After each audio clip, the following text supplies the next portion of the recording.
Já, með að tapa inn í Vesturbænum, ég ætla að gefa mig það, þú kannski ekki sérstaklega sáttur með það? Nei, þetta bara grútfúll bara með svona frammistöðuna í fyrri hálfleik.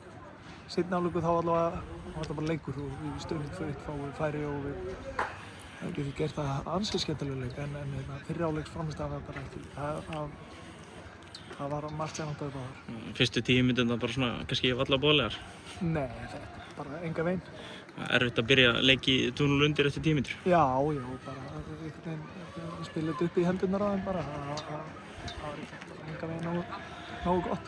Nei, svona bara uppleggi í það, ég meina þið reynið eins og í svo sem fleiri leikjum að draga miðjumennina niður til þess að búa til pláss og draga andstæðinginn fram og koma Tryggva í gegn. Fannst þér að ganga vel í dag? Það skiptir engu máli hvað uppleggið ef menn ekki á tánum og vinna ekki bara slagsmálinu og 1-1 stöðuna. Þá skiptir engu máli hvað uppleggið þú hefur. Við vorum bara skrifin á eftir og vorum ekki sterkir í þessu, eins og ég segi. Þú fyrir 1-1 pressu eða ert í 1-1 pressu á móti þá voru að hlaupa af manniðinum og við vorum bara ekki at the races og uppleggið ekki skiptir ekki einu. Ef grunnvinnan ekki í lagi þá skiptir engu máli hvað er. Ef þú ætlar ekki að vera frekur og fá boltann og búa til svæði eða lesa annan boltann þá átt ekki breyk. En sko, nú hefur Tryggvi komið að 13 mörkum af 18 hjá ykkar liði. Er engar áhyggjur af því að virðist einhvern veginn, ef hann á ekki sem besta leika þá þið meiri vandræðum en áður? Er sóknarleikurinn ekkert einsleitur? Jú, eða ekki. Jú, ég meina hann bara búinn að vera frábær í sumar og Lukas hefur átt nokkra góða leiki en í dag var sem vantar mikið upp á okkur og þú veist að taka þá eitthvað fyrir.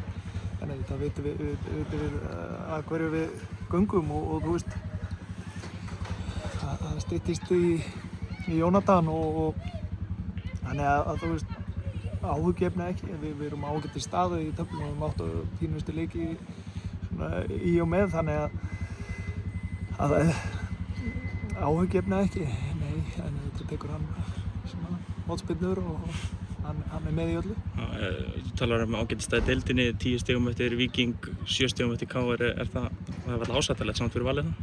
Nei, við erum bara eins og ég segi, við förum einhvern einasta leik til að vinna en svo það fyrir eftir hvað framistæðan er. Hólmar, kannski pirrandi að missa hann af velli í dag? Já. Finnst það ekki harður dómur? Mér finnst það, jú, þetta er náttúrulega refsingin er stór. Og fyrir töðunar? Já. Eftir sammála dómnum, finnst það harður? Nei, mér finnst það mjög soft, þetta er soft guldspjald, það verður hægt að dæma hann sem mörg þegar menn, þú veist, dýfa eða ekki, veit ekki hvað snertir á hann. Þú ekki fengið spjald á þetta vandamóti? Nei, þetta er ekki spjald. Það er líka svona aðstæður sem að búið eitthvað til ef þetta er manni eða þú veist ef þetta er reyna með þannig að það er bara að horfa á boltann. Þetta er að lesa í aðstæður.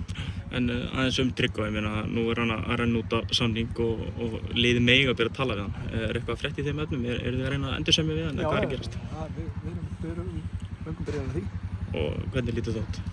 Ég er bara ekki í þeim málum en ég veit að það er samtöl sem eiga sér stað. Hafa einhver félög sendt hennan fræga tölvupóstum að þið allir sér að tala við hann? Aftur, ég er ekki inn í þeim málum, en örugglega, ég veit ekki. Ok, takk fyrir.